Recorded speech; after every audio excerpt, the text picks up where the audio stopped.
G'day Binanceans and welcome to this week's Binance Beach.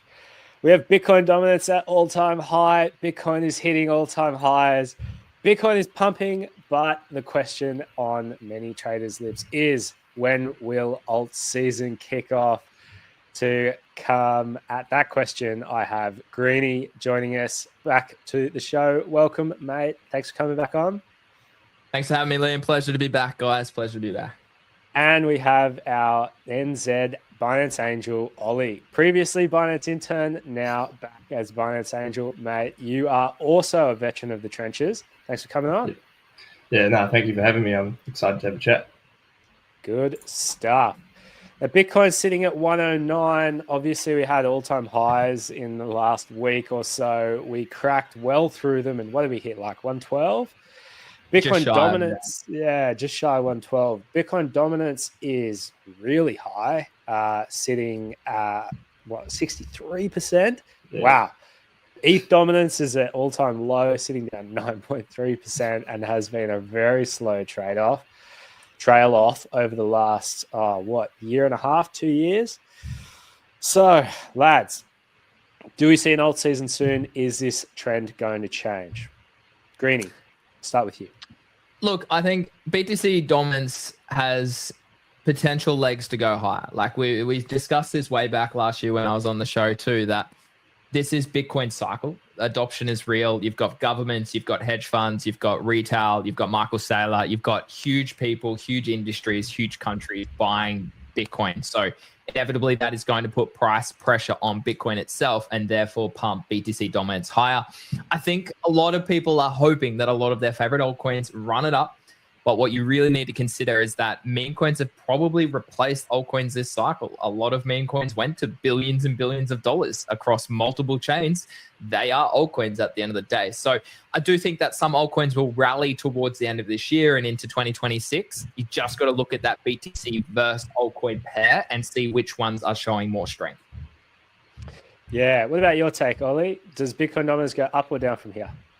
Oh, I'm with Greeny here. Like I do see it being able to run further from here, as you say, with retail, with everything coming in. But, for me, all signs do still point to yes. But, it may not look like previous cycles in my opinion. Capital rotations happening faster and alt seasons, I feel like will tend to be a little bit shorter and sharper this time around with so many coins in the market. For sure. And capital rotation seems to be happening not just within crypto, right? Like when we had the tariff announcements, we had traditional markets behaving like meme coin markets. It was actually wild to see. And there was that great tweet from intern about, we thought the crypto was going to grow up. And in fact, everything else just came down to our level. How are you thinking about capital allocation at the moment, Greeny? Are you pushing funds towards Bitcoin or are you allocating to alts? What's your strategy at the moment? Yeah, well, I actually bought stocks for the first time during that dip because it's not very often that you get a 20% dip in the S&P, the NASDAQ and all those. So I dabbled in a bit of gold, dabbled in the top US and a few other ETFs worldwide because I work full time in the crypto industry. I think diversification is key as an investor and as a trader with a long-term sort of focus, right? Now, I think the goal of any person in crypto and when you come to crypto should be to accumulate as much Bitcoin as possible because that is the goal. The longer you're in crypto, the more you understand that BTC is king and you want as much BTC as possible moving into the next decade and decades following to maybe pass down to your family as well in future generations. So for me right now, it's about DCAing consistently into BTC, being more aggressive if we see a pullback below 100K, being less aggressive if we start going up above 110K. That's really my sort of thesis at the moment. In terms of altcoins, as I said before, I'm looking at particular altcoins that might outperform BTC. I'm looking at altcoins that might outperform Solana because those have really been the sort of narratives this cycle. And I think focusing on those particular trends, those narratives, and those coins are probably where the best returns are going to be. Once you start getting those returns, rotate it back into stables, rotate it back into fiat, or rotate those profits into Bitcoin and stack as much as you can in the coming years.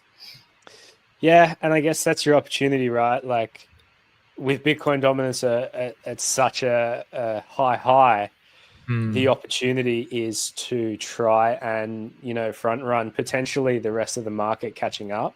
But it's a tricky thing to do. It's a hard job you've got if you want to trade on that full time versus, using other income sources to stack BTC. Yeah. What's your thoughts, Oli, on what might change sentiment? What are you looking for that could signal the start of alt season? What changes? I'm looking for that rotation through the markets, right? Like looking for that ETH to BTC chart to start changing up a bit. And, looking at the past month of May, we're up 27% there. Slowly watching that money move through the markets, and then with our stable coin bill going through in the States, I'm pretty sure they got pushed through Senate on the 19th. That's another avenue for, money to flow into the market, more liquidity. So, those are some big signals I'm looking at. What about you, Greeny? Yeah, look, I think if you listen to prominent people in the space, you've got global liquidity increasing, which inevitably is probably the most correlated point of crypto. I know a lot of people think it's the halving and a lot of things, but it is. It's the halving, it's global liquidity, it's risk on environments where people, here in Australia, it's always been the cost of living over the past few years has really been hounding us. So if we can start to get rates dropping down, people will have more liquidity. Then we've obviously seen Woolworths come out more recently and say, we're dropping prices for the next year. So that allows you to free up liquidity as an investor, as a trader, and take on some of these opportunities. So that plus obviously the business cycle, which I know Raoul Paul talks about quite a lot. And those sort of catalysts really, I do think, help liquidity be injected into crypto, and then that will consequently trickle down, as Oli said, the ecosystem. So a lot of people always think BTC, but look at stuff like Dogecoin that's been around a long time. Look at Sui, look at Solana, look at their ecosystems. Hyperliquid just hit all-time highs. So they're the strongest narratives for a reason, right? And those are the ones that will probably continue to succeed once this liquidity starts to be injected to the ecosystem. All right, let's jump into that, though, because you said something earlier, which I think is really interesting. Memes are the new altcoins of this cycle. Do you think memes are going to continue to outperform in the second half? Let's call it the second half of this bull run. Or are fundamentals going to take over? I'd love both of your take, but I'll start with you, Oli.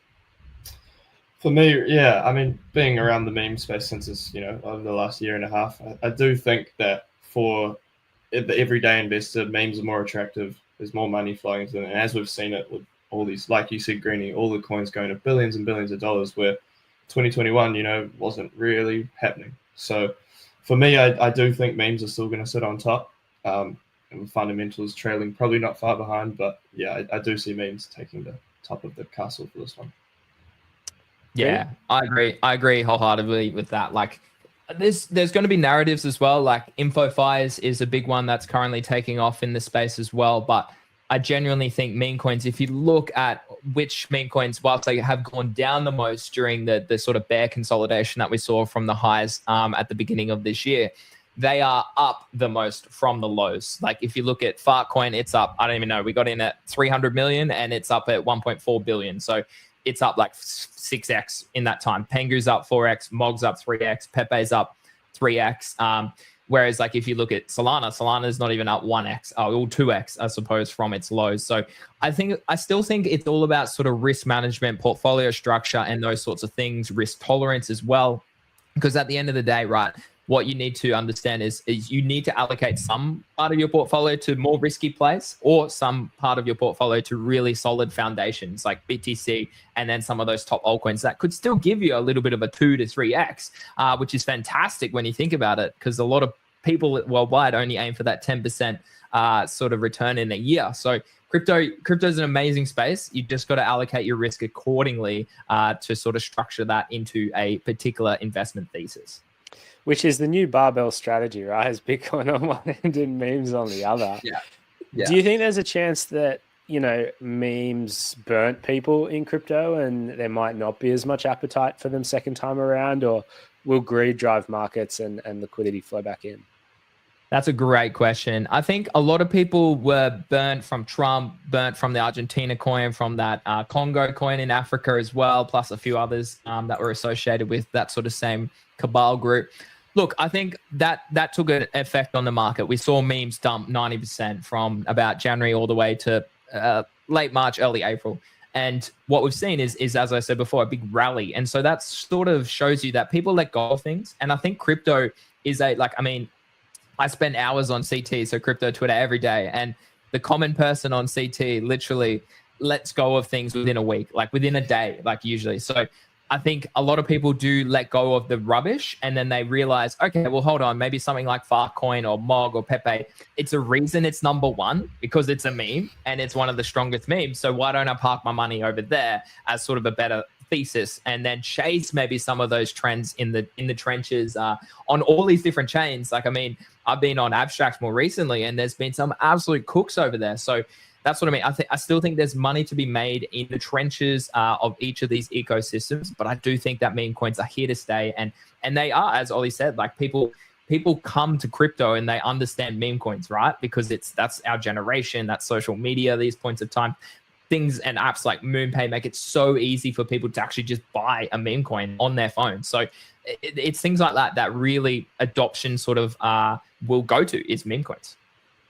Man, I reckon it's got to be one of my favorite quotes of the show so far. People are going to ignore the rubbish and go to Farcoin. Isn't this a ridiculous industry? Hot air rises, Liam. Hot air rises. The memes around Farcoin is so funny. And I'm a child, so I appreciate them. Do you think you can make the case, though, that the 2021 cycle burnt people on fundamentals, and people realized that maybe what they were buying in some of these instances was just essentially a meme coin anyway, right? Like, a lot of tokens have questionable functionality, particularly further you go down the top 100 and beyond. If you're looking at low caps and early stage in crypto, like, you almost are looking at meme coins anyway. And so it's easy to buy something that's funny rather than doing the research to understand tokenomics and how that works, and sometimes uncovering things that you might decide are not very desirable investments anyway. With that in mind, and maybe with the NFT meta in mind too, where you had, again, I think people a little burned by that space, is there a chance that memes burn and we move on to a new meta? Oli, what's your take on that? Yeah, my take with that, like you say, 2021 utility, like you say, they were really like buying meme coins, low cap. But for the everyday investor, I always take it back to the everyday investor, right? Because for us, that's who we want. We want adoption. We want new people to get into the space. And even myself back then, I was fresh. And trying to just understand the utility coins was way over my head without actually learning what blockchain is, how does it actually work. And, I'm thinking I'm ahead of the game buying this coin that's got all these fancy terminologies using it. But really, it's a bunch of empty promises. And, and like you say, people will go to the funny stuff. People will go to the relatable things. So, yeah, I don't see memes being burnt out. Memes are around. They've been around. And I think as long as people can monetize them and, turn them into something fun, then, yeah, they will be used. So. Yeah, I agree with that wholeheartedly. Like, I think altcoins, yeah, that's a really good point. So last cycle, I mean, I've been around for 3 cycles. This is my 3rd.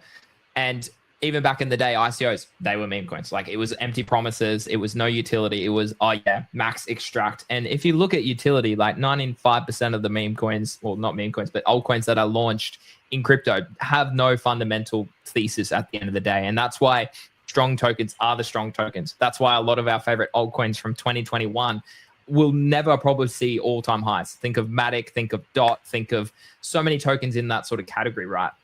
And I do agree. I think people can relate to memes. People can understand them. And people go, well, that's actually funny. Maybe I should buy that because if it goes up, sick. Whereas a utility, right, if we look at AVAX, it is one probably of the best examples of crypto utility. That is fundamentally, like, they just partnered with FIFA. Like, that is insane.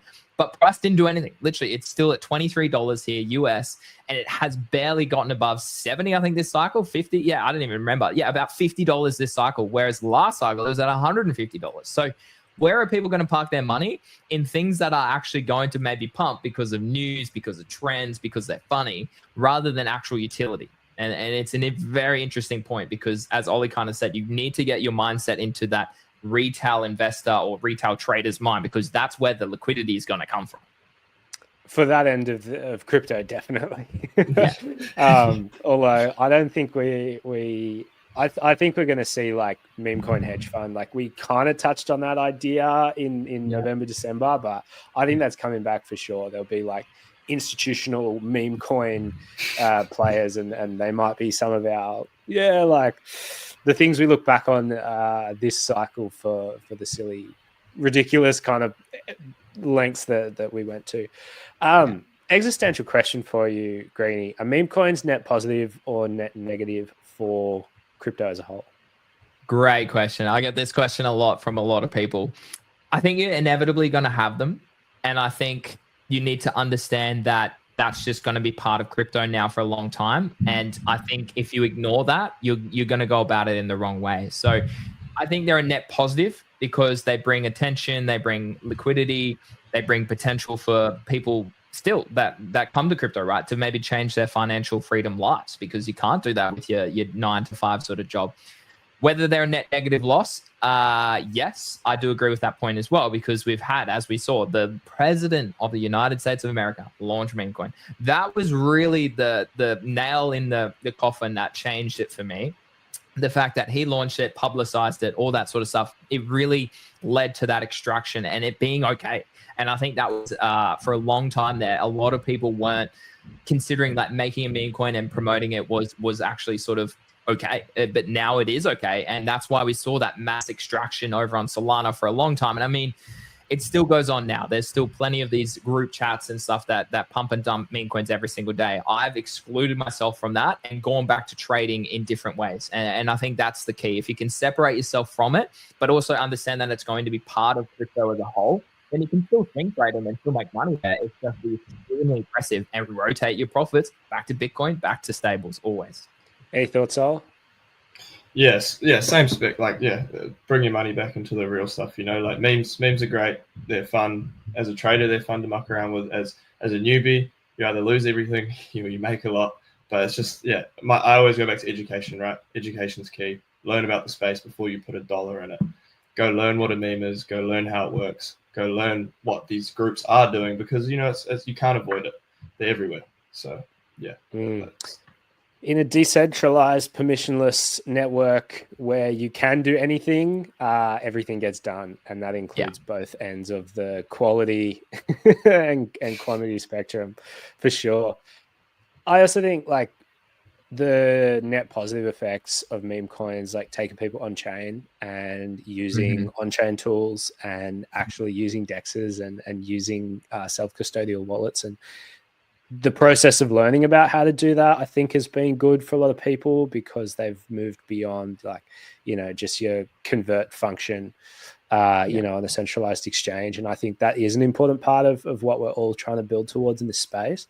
And clearly the infrastructure, testing, or the infrastructure that's able to hold up to these huge meme coin launches and the huge amounts of liquidity that, the Trump meme coin pulled towards Solana. Like, I think that's net good for the ecosystem too. There's some early examples on the internet, like that old industry, which showed the internet's ability to like, stream video reliably. And that ended up being something which, YouTube and all of our educational content is built off. And so, there's probably some parallels there. But yeah, I think it's a tricky question to answer. There's both sides to it. Yeah. Let's flip to layer ones to finish off. Greeny, we've talked about ETH versus Sol a bunch.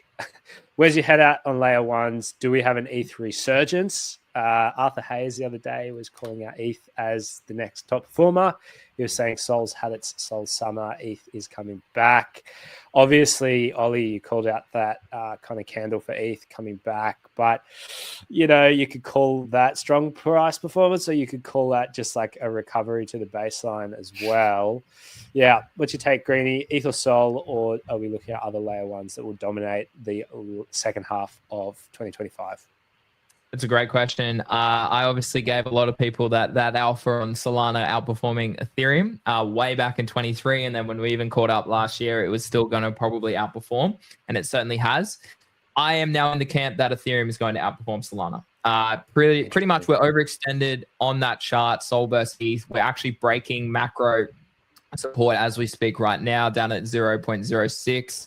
And I do think that ETH is about to at least rally against Solana. I think it's at a decisive level against BTC as well. We're rejecting from a key level, but I think it does have room to the upside here as well. The other chart that I like to consider really, and as I said before, is compare Solana versus the other layer ones. And that's where you should be, okay, well, should I be allocating X amount of my portfolio to Solana, or is Sui about to outperform Solana? And so that's the main one that I've been looking at, is Sui versus Sol, Hyperliquid versus Sol, and those sort of opportunities, because at the end of the day, we're here to make money, right? And you want to be in the right trends. You don't want to be bag holding a bad trend. So you don't want to be holding the Ethereum from 2021 all the way to 2025. You want to be buying Ethereum in 2025 because I think it outperforms, right? And I think a lot of people need to take that active approach and let go of their bag bias, let go of what maybe made them money in the past, and understand that trends in crypto literally flip overnight. And so that's what I really focus on, is identifying these early trends and putting your capital there and taking advantage of it. As the masses come in, you're taking profit, and that's the key over time. And I think that's where I'm looking. So I do like Sui versus Sol here. I think it's got higher, and I do like Ethereum as a better play to Solana at this point in time. What do you think drives that that ETH narrative over the Sol narrative? Is it that memes are going to move off Sol and it will no longer be the chain of choice there? What's the fundamental that you think is going to drive that price action? Or is it purely narrative? I think it's a combination. We've seen huge ETF inflows for BTC and ETH over the past few weeks, like the highest that we've nearly seen. So the fact that ETH already has that capital, institutional wealth, and retailers that can access it, like that in itself allows people to buy it rather than buying crypto directly. So that's a big point, I think, that a lot of people need to understand. I think Ethereum just has had this absolute battle for a long, long time. And as you said before, we have bounced from a pretty key level all the way back in 2021 to 2019. So again, it's reset, and often a lot of bottoms do form around those sorts of levels and potentially can outperform. In terms of users, in terms of memes, Pepe still is probably the most famous meme coin, and it is by far the strongest meme this cycle. It was brought out in the bear cycle and still is at 5 to 6 billion. And it's on Ethereum. Mog's on Ethereum. Like, you have some of these top meme coins that have been around for years that are on Ethereum. So I think it's a place that people can go to trust and invest. The third point I want to add is layer 2s, layer 3s, layer 0s, if you want to go down that route as well. But if you look, Abstract Chain, for example, Base as well, these layer 2s are really bringing adoption to Ethereum. And what do you have to do to use these chains? You have to buy and use Ethereum. So that itself puts a lot of pressure on the token to actually go up, because people need it to trade on these other chains, right? So I do think that that's a big catalyst that a lot of people aren't thinking about, because obviously Solana doesn't have that sort of layer 2, layer 3 opportunity. Then the last point I want to say is narrative shifts. And so Solana was the narrative. It was the hot topic after FTX, obviously, all that FUD, etc. It was oversold, lower timeframes. We started to see that structure change way back in 2023. However, it then goes the full extension. It went from $8 to $300, which is just absolutely insane for a top 10 cryptocurrency. Like, when you really think about it and step that back, like, that is an insane return. And now what we have seen is that, okay, after the past couple of months, people are really abusing Solana. It isn't, the DeFi still remains highly over on Ethereum and other chains. So why are people moving away from Solana? It's to maybe go back to these other chains for DeFi or for other airdrop or other opportunities. So I think there's a lot that goes into it, and that's pretty much my thesis as to why. Yep, makes sense. Oli, any closing thoughts?